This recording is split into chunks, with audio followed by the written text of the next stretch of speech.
girls, describing why they lured their friend into the woods and stabbed her 19 times. I might as well just say it. We were trying to kill her. Tonight, we take you inside the Slender Man hearings just this week. What we've never heard before in their own words, their own voices. I'm saying, dear God, this is really happening. They say all of it to impress a fictional character on the internet called Slender Man. Stab, stab, stab, stab, stab. The stunning apology in the woods to their friend. I said I'm sorry. This had to happen. How do you even wrap your heads around that? Plus, the big shocking reveal. Was it the biggest red flag of all for parents everywhere? What was discovered on their computers, their cell phones? David Muir's exclusive journey with the family of that little girl, the survivor. And tonight, what we've just learned about her, the milestone just this past week. We knew that she had the strength, but now I think everybody knows it. Everybody does now. Out of the woods. Here now, David Muir and Elizabeth Vargas.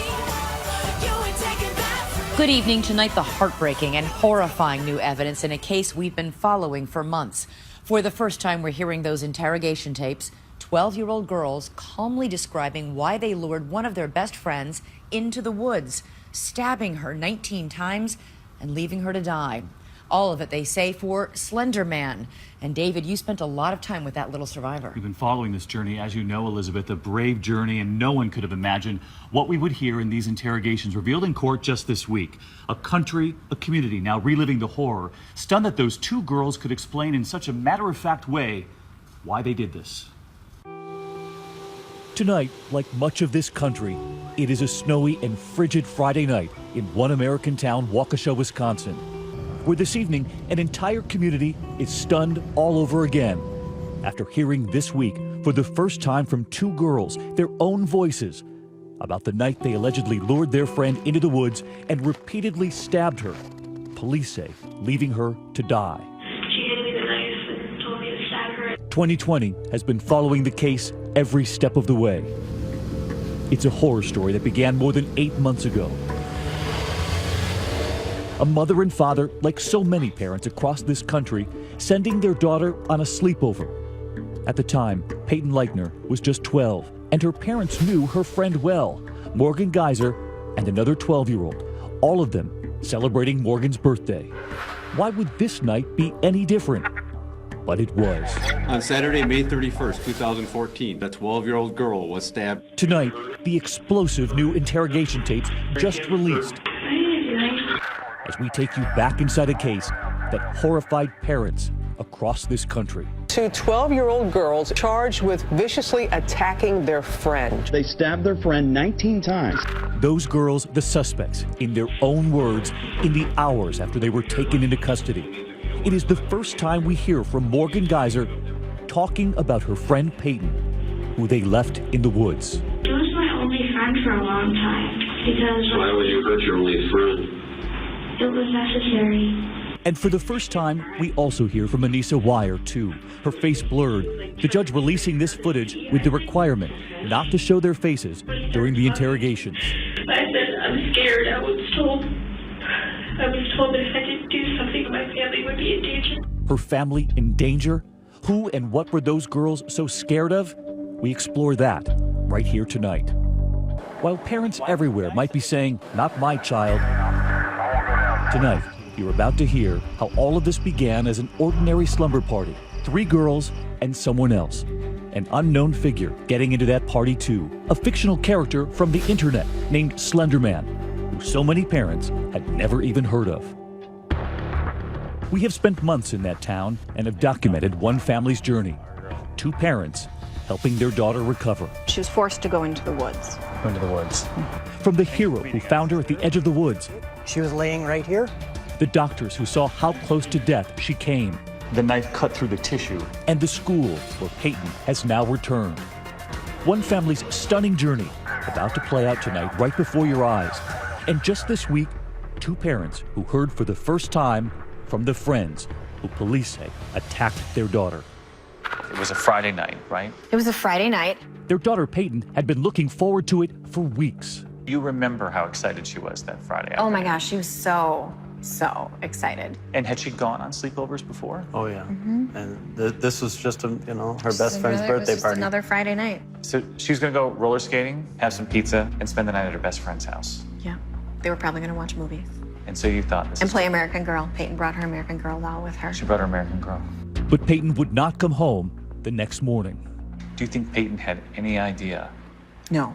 She had absolutely no idea. She was blindsided. Her parents blindsided too. Friday night, they send their daughter off. Saturday morning, Mom is in the backyard.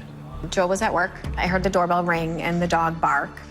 And it was a Saturday morning at like 9:30, 9:45. And around the side of the house up over the deck came a uniformed officer. The first thing that goes through my mind is, so something has happened to somebody that I love, because that's the only reason a uniformed officer and a detective comes to your house on a Saturday morning. She would slowly begin to piece together what had happened in the 16 hours since Peyton had left for that sleepover. It is unthinkable. The first moment anyone would begin to learn of that horror was this call to 911. 911. I'm transferring over a caller on Big Bend. After she crawled out of the woods. And just listen, at first, the operators cannot believe what they are hearing. Came upon a 12-year-old female. She appears to be stabbed. She appears to be what? Stabbed. Stabbed? Correct. Greg Steinberg was riding his bike that morning on a path that had actually been chained off. It was pure chance that he came this way. Sir, are you with her right now? Yes. Is she awake? She's awake. Is there any bleeding going on? Her clothing has got blood on it. Okay, and you found her and she was just laying there? Yeah. On that call, you can actually hear Greg comforting Peyton. Somebody's coming. Any minute. Who did that to you? And you were biking by and she says to you what? Could you help me, please? I've been stabbed multiple times. I quick got out my cell phone. I was shaking and dialed 911. I just stayed with the 911 operator, and I offered her water because I had a water bottle on my bike. The other thing she said was she's having trouble breathing. And she's right here laying on the grass. He watches as the ambulance rushes her away, the hospital less than 4 miles away from that path. And when you looked at her, it was immediately apparent she'd been stabbed multiple times. Yeah, to her chest and abdomen and arm and leg. Doctors concerned she might not survive, and her mother, Stacy, has just been told Peyton has been rushed to the hospital. She's also been told it was her best friend, Morgan, who did this. She calls her husband. And I said, Peyton's been stabbed. Morgan stabbed Peyton. You need to come home. They need to rush Peyton into surgery. So then I really lost it. So you got in the car? Got in the car. Minutes later, arriving. So I walked into the trauma room that she was in, and she was pale as a ghost. She was terrified. She was crying. She couldn't breathe. But she saw you there. She saw me, and she put her hand out, and I rushed over to her, and I put my arms around her, and I laid next to her, and I hugged her, and I said, "You're gonna be okay. It's gonna be fine." But I could see that she was covered. Her arms and her legs and her abdomen, they were covered in stab wounds. They pull her away from her daughter, and she can soon hear the nurses counting. And all I hear is, there's 5 on her arm, there's 7 on her leg, and I'm thinking, what, 7? What? And one of the nurses says, all right, I count 19, and then the second nurse said, I count 19 as well. 19? What? There's no way. There were so many stab wounds, it took 2 nurses to count them, 19 in all. And her little girl is now being raced down the hall. Because then they took her into surgery. Then they took her into surgery. Did you say anything to Peyton as they were wheeling her away? That I loved her and that she would be okay. But there was something else Peyton's mother was thinking at the same time. Morgan didn't do this, is what's going through my head. There's no way. There's no way that's what happened. Morgan is 12. But that's exactly what investigators believe, that Morgan and the only other girl who was invited to that sleepover, Anissa Wire, did this. But they were nowhere to be found. They had run away and the police hadn't found them yet. And we just knew that Peyton told us Morgan stabbed her and the police hadn't been able to find the girls. And in fact, police believe those girls were walking. Yeah. And tonight, right here, we finally hear from the detectives, the investigators who searched for those girls, who found them. Detective Michelle Trussoni on the stand just this week. And once they left that wooded area. They started walking. They could hear the sirens coming. They were going to find a mansion in the woods. Oh, the mansion, yeah, the mansion in the woods. They were going to the Nicolay Forest because they believed that there was a mansion there that Slenderman lived in. And this week, we heard the interrogation. Just listen to Morgan, her own voice, her own words, acknowledging who they were looking for. We tried to find Slenderman. Trying to find who? Slender. Who's Slenderman? He's this tall, faceless man who preys on children. A character named Slenderman, who police say they were hoping to impress, all while their 12-year-old friend Peyton is in the OR fighting off death. When we come back, the doctors who discover it is worse than anyone thought. We're with the surgeon who saves her. Less than a millimeter between living and dying. Yes. Tonight, you'll hear much more from them in their own words. The hours of interrogation tapes just revealed. Why did they do this? What was discovered on their computers, their cell phones? And later tonight, right here, our time with the survivor, Peyton, and a brand new milestone 1 week ago tonight. A young girl you will never forget.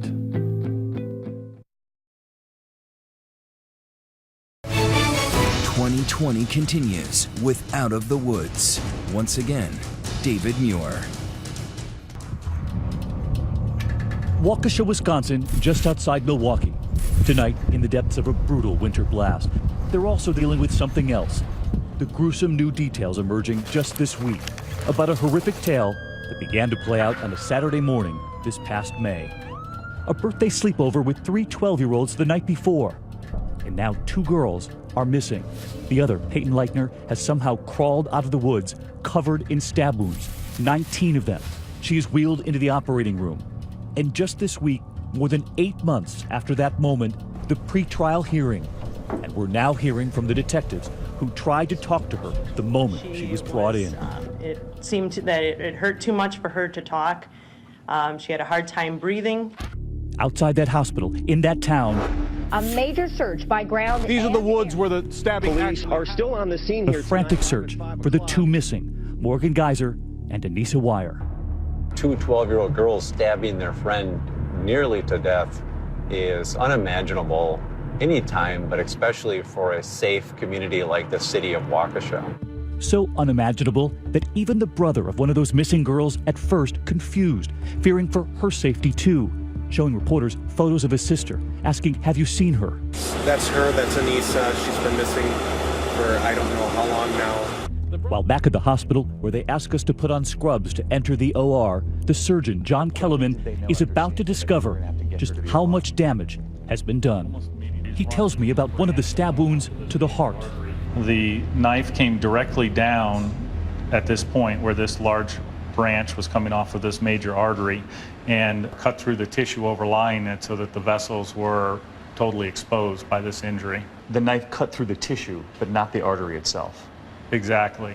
The knife stopped at the wall of the artery. And had it not?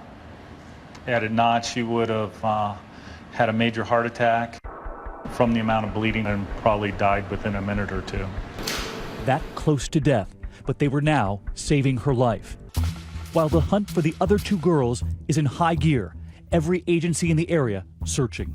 We had the Waukesha County Sheriff's Department, the City of Waukesha Police Department, New Berlin Police Department, City of Waukesha Fire Department, and Flight for Life, all scouring that area. Then, nearly 5 hours after Peyton crawled out of those woods, the 2 other girls are found. They were right here along Interstate 94, heading out of Waukesha.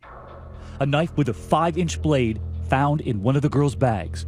And just this week in court, we heard from the officer describing Anissa Wire the moment she was taken into custody. I asked her to show me her hands, and she complied.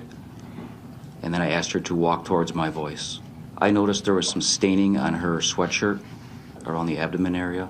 And Anissa, in her own words, describing the moment she was found. I said, I'm scared. I was told that if I didn't do something, my family would be in danger. Neither girl puts up a fight. They would soon be questioned. And we now hear Morgan describing the victim, Peyton, as one of her closest friends. She was my best friend since 4th grade. Who was? Peyton. So why did you pick Peyton? I didn't pick her. And as Morgan is being questioned, that friend Peyton is coming out of surgery. And when that surgeon comes out, what did he reveal? He said, so we had to crack her chest. It was awful to hear that she had to go through that. How close do you think she was to losing her? If the knife had gone the width of a human hair further, she wouldn't have lived. Human hair. What is that, a millimeter? Less than a millimeter. Between living and dying? Yes. Where on earth do you think she got the strength to crawl out of those woods? Well, we asked her, and she said, I wanted to live. At first, Peyton couldn't talk, writing to communicate. Do you remember the first message she wrote? I want to go home. I want to go home. When can I go home? And has Peyton talked at all about the horror of that moment? She told me she was scared. But the first time I asked her what she remembered about what happened, she said, all I remember is the pain. The pain. And they would reveal to me there was something else she asked. Did they get them? We told her they were found and the police have them. And as a dad in that moment, how hard was that? Harder than I would have ever been able to imagine. This is my little girl who's laying there, and the only thing that I could tell her at the time to make her feel better was that the police have them and she was safe with us. His daughter terrified of the two girls who were her friends. How well did you know these two other girls? They were best friends since about fourth grade. Fourth grade is when we met Morgan for the first time. They say Peyton would talk to Morgan every night on the phone. Were there ever any red flags? They would have little arguments, but every 12-year-old girl has little arguments. The other 12-year-old, Anissa Wire, they had not met, but they say Peyton knew her from school. And as Joe and Stacy reassure their daughter that the girls had been found, police were questioning them. What did they do to their friend? And even more disturbing, why did they do it? Tonight, Morgan, for the first time in those interrogation tapes, seeming to waver. I didn't want to do this. Why did you do it then? Because I was afraid of what would happen if I didn't. And Anissa also fearing what would happen if they didn't do it. I was really scared, knowing that Slender could easily kill my whole family in 3 seconds. And just listen to the detective who was questioning her. When Morgan said to you that if we don't do this for Slender, our families and loved ones are going to be killed, do you honestly believe that? Well, yeah. When we come back, the bone-chilling plan emerges. They were going to put duct tape over her mouth. The plan was to murder her. She wasn't supposed to make it out alive. They told police they wanted to kill the victim so people would know that Slender Man was real. Who is this mysterious fictional character born on the internet? As we hear from those girls now in their own words about what it was that drove them to do this. And we see the alarming images found from inside one of the girls' bedrooms. Right near the dolls, the bed, the clothes, there was something else.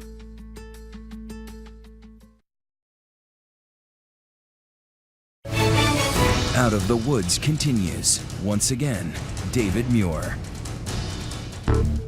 As 12-year-old Peyton Leitner recovers from surgery in her hospital bed, she is still unable to talk, writing messages to her parents instead, asking, did they get them? While across town at the Waukesha Police Department, they had.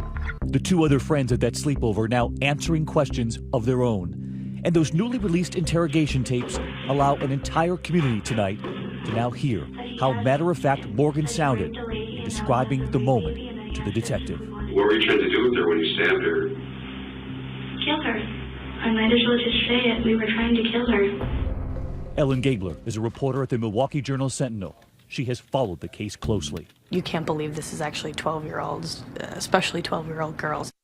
They tell police they committed this crime in part out of their devotion to that character, Slender Man. Who's Slender Man? He's this tall, faceless man who preys on children. You ever met him?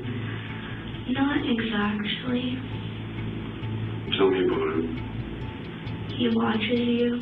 Anissa and her description. He could be anywhere from 6 feet to 14 feet tall. He doesn't have a face. His skin is white. And at his own will, he can exploit these tendrils from his back.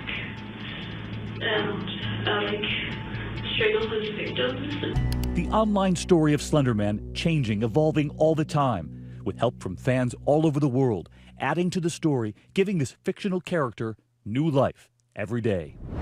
You have said that Slender Man is the boogeyman of this digital generation. He is the thing that we fear that we don't actually encounter, right? So we check under our beds for the Slender Man, but he's, not actually there. But listen to what these two girls begin to tell police. Morgan said, "Hey, Anissa, we should be proxies." I was like, "Okay, how would we do that?" She indicated that in order to become a proxy of Slender Man, you needed to kill somebody to prove yourself worthy to him. Anissa says she was surprised by Morgan's plan, but excited. I was excited because I wanted proof that he existed, because there were a bunch of skeptics out there saying that he didn't exist.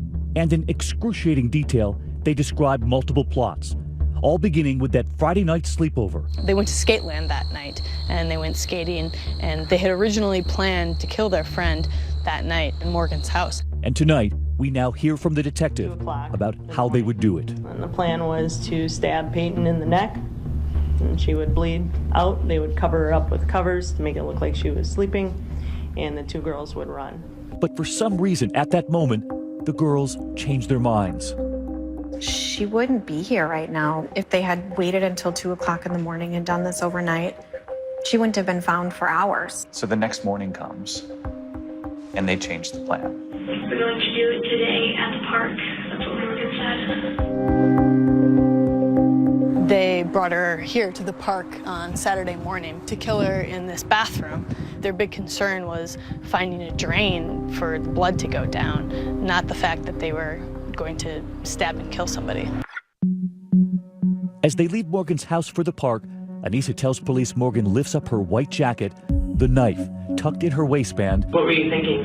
I was thinking, dear God, this is really happening. But once inside that park bathroom, something happens between the girls, now hatching their second plot. There was a back and forth between Morgan and Anissa about who was going to stab the girl. Both of them chickened out, essentially, and said that they told police they couldn't do it. But there would be one more plan. The girls leave that bathroom and walk down a nearby road.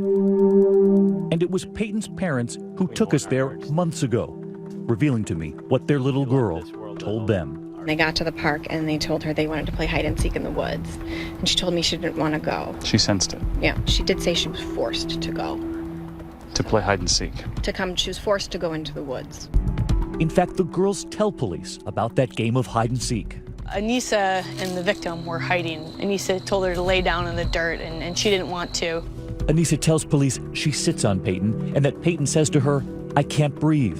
When she tried to sit on her to get her to go onto the ground, Peyton began yelling. She tells police they both fear Peyton's screaming will draw attention.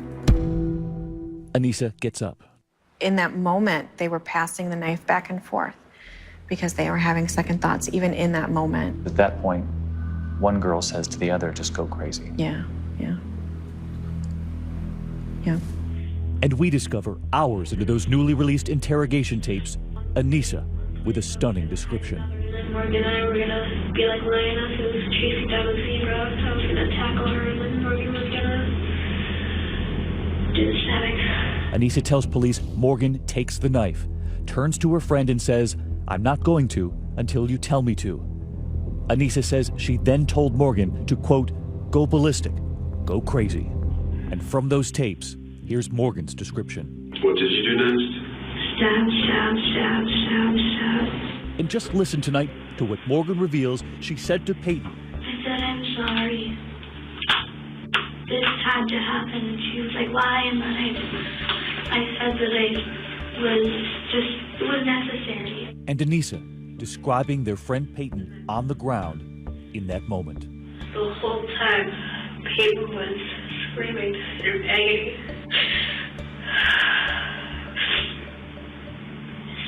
Saying stuff like, "I hate you guys, I'll never forgive you, and I trusted you. Still, and sorry." Peyton is stabbed 19 times, stumbling, trying to get up. The suspects were getting worried that somebody would hear her, and so they told her to lay down, and they said that she wouldn't lose blood as quickly. The two girls tell police they signaled to Peyton they would get her help. And now we hear this. Did you want to actually get her help? No. I kind of wanted to, but I knew Morgan wouldn't want me to. They would leave her right there. And has Peyton talked at all about the horror of that moment? We asked her what she remembered about what happened, and she said she remembered everything. Detective Shelley Fisher interviewed Peyton in the hospital. She said that she was rolling around on the ground, that it was hard for her to breathe, and it was hard for her to see as things were getting blurry. Her friends at that sleepover asked by police how they felt about what they did. Anissa seemed most torn. She said, according to police, the bad part of me wanted her to die. The bad part of me wanted her to die, but the good part of me wanted her to live. When you hear that? When I hear that, I hear a girl who was struggling with the decision that they were making. She sensed that it was the wrong decision to be making. Police say Morgan said, it was weird that I didn't feel remorse. Yeah. This was a girl who had been in your home many, many times. That line, it was weird that I didn't feel remorse. That was hard to read because I thought that she really cared about Peyton as a person and they were good friends. In court, we've heard Morgan described as a child with problems. But did you see any of that? Not really, no. This wasn't a disturbed child you were bringing into your home. No. So when we come back, what was it? What set those girls off? Could a fictional character really convince two 12-year-olds to kill? She said that he'd kill our families. I was really scared, knowing that Slender could easily kill my whole family in 3 seconds. Also new tonight, what was found on their phones, a key text message, and on their computers, what one of them had searched for on the internet. Was it the biggest red flag of them all?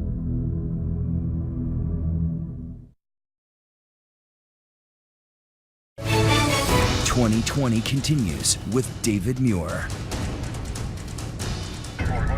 Tonight, with those newly released interrogation tapes, much of the world is hearing this name again. Slender Man. The Slender Man stabbing case. They did it to impress Slender Man. Who is the shadowy figure? Slender Man. Slender Man. Slender Man. The mysterious fictional character online that few parents had ever heard of. But on those interrogation tapes tonight, it is clear those girls had. Who's he? A man. Have you ever met him? No. We've never seen him. Who tells you about him? He's everywhere. The story that the girls told police really did center on Slender Man and how they were doing this because they felt like they had to. And I remember we tried to find Slender Man because Anissa said he could help us. Remember, police say after they stabbed Peyton 19 times, they were found hours later, walking along the interstate toward that make-believe mansion. And tonight we learned how seemingly normal that walk was. We took turns singing songs to each other. We were surprisingly calm, actually. It was like we hadn't just killed someone. You guys walked or you guys were running? We were walking because we didn't want to look suspicious. We were already covered in blood. They were going to live in this mansion. Mm-hmm. Yeah. That they believed existed. Yeah. Yeah. How do you even wrap your heads around that? I can't. Two parents who must now deal with what's been revealed this week. And tonight, we learn from investigators what they found on the girls' cell phones and on their computers. There's a number of searches for Slender Man, how to become a proxy, a Google search for how to get away with murdering someone. We have also learned tonight of an email. Morgan actually sent an email that said, make sure to delete all your browser history in your trash because after this happens, they're definitely going to come and search it. Tonight, the preliminary hearings are now complete. A judge will now decide in the coming weeks if the girls will be tried as adults on first-degree intentional homicide or something lesser in juvenile court. If convicted as adults, they would face up to 60 years in prison. As juveniles, they could be out by 25. I have asked Peyton's parents what they make of two vastly different fates facing those two girls. Do you think they should be charged as adults? For me, it's about making sure Peyton feels safe, and it's about making sure Peyton feels that she can move on with the rest of her life with no fear. Peyton's story has already started a conversation in so many homes and in classrooms about the fantasy world of Slender Man. Experts say it all started with these two pictures posted on a blog, and then a web series about Slender Man on YouTube, then video games, children playing. And perhaps you'll remember this moment, my visit to a middle school in New York, 900 miles away from Waukesha, Wisconsin, far away from those headlines in that town. Parents here agreed to let us in. Hi, guys. They watched and listened on headphones right outside that classroom. I'm curious, how many of you in the room have heard of Slender Man? And just listen to all of the different ways that these children, all the same age as Peyton and those girls, discovered Slender Man too. I played a game like on the iPad, but he's not real. So you first found out about Slender Man on Instagram. I downloaded it on my own. So you've seen him before? Well, I've never seen him like in person, but yes, I've seen him. And we had one last question. How many of you tell your parents everything you look up on the internet? And outside in that hallway, the parents. As parents, we've been thrown to the wild, wild west with the internet and with social media. A wild west Peyton's family, sadly, was thrown into. And tonight here, one more thing we would discover during our journey with Peyton's family. Her brother Caden there, getting a kiss from Mom. Peyton had actually asked her parents about Slender Man before any of this ever happened. Morgan had been talking with her about Slender Man, and Peyton was terrified. Did Peyton know, though, that this was a fictional character? She was torn because she would say, Morgan knows he's real. When you heard that Morgan thought that this character was real, did it give you pause? A little bit, but at the same time, these girls are 12 years old, and fantasy when you're 12 years old is still a very active part of your life.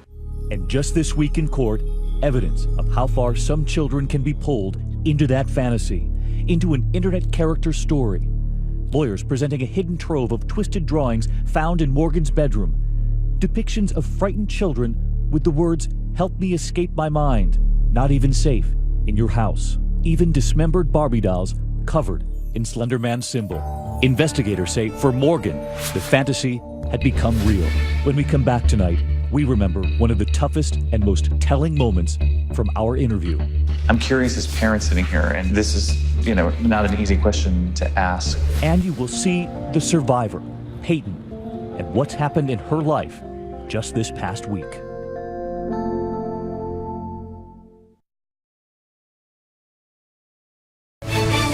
Once again, David Muir and more of Out of the Woods. Tonight, more than 8 months since 12-year-old Peyton crawled out of those woods, the snow, the cold has moved in. But the warm hearts of that community, the bravery of one family, helping to bring Peyton back. I get down on one knee and just pray for her. We will never forget Peyton's parents telling me they are grateful those girls didn't strike that first night in the bedroom or the next day in that park bathroom, because they say there would have been no one to help. Instead, they're grateful for that hero who just happened to take that path, finding their little girl. The fact that he was coming down this way is just unbelievable at that moment. There's too many pieces that saved her life. We were with them as they thanked him, hugging the man who called 911 for their daughter. Thank you. You're welcome. They're grateful to the paramedics, to the hospital minutes away, to the surgeon who discovered the biggest danger, that one stab wound, just a hair from that artery in her heart. Everybody did what they had to do at the precise moment to bring her home. That's how we're seeing it. And just this past week, Peyton celebrating her 13th birthday, now a teenager. Uh-oh. And for that birthday, Peyton headed back I'm working on it. to the one place that still makes her smile most, the animal shelter not far from home. This is a good place to come. There have been other moments of joy too. The Katy Perry concert she went to, ready to show me her video.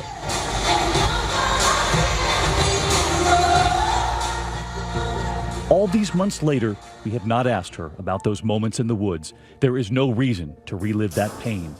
But her parents have told us from the start they wanted us to see her smiling again. The smile they feared they lost for good. The smiles we saw looking at her notebooks with kittens all over them before the school year even began. Observations from the ground. Some people would say she's doing remarkably well, given what's happened to her. I'm astonished at the way that she's been able to recover. When we went inside Peyton's room, her walls were covered in purple hearts, Peyton's favorite color. On them, messages from children and from parents all over the world, all of them writing to the survivor who told her parents, "I wanted to live."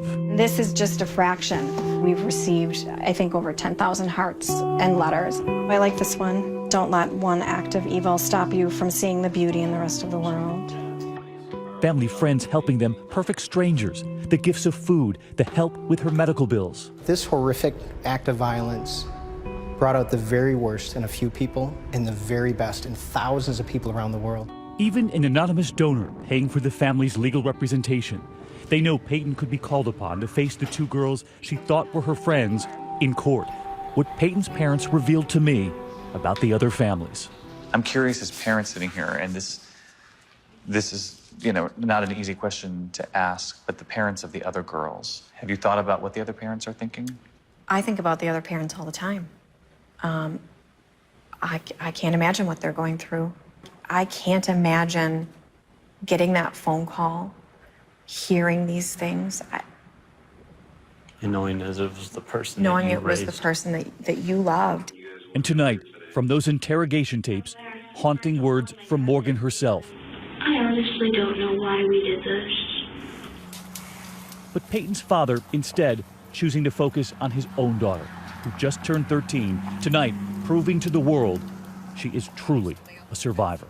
She's meant to do something special. She's here for a reason, to show the world to treat other people better, for parents to maybe see, dig in a little deeper about what their children are doing. Maybe she herself is supposed to be an inspiration.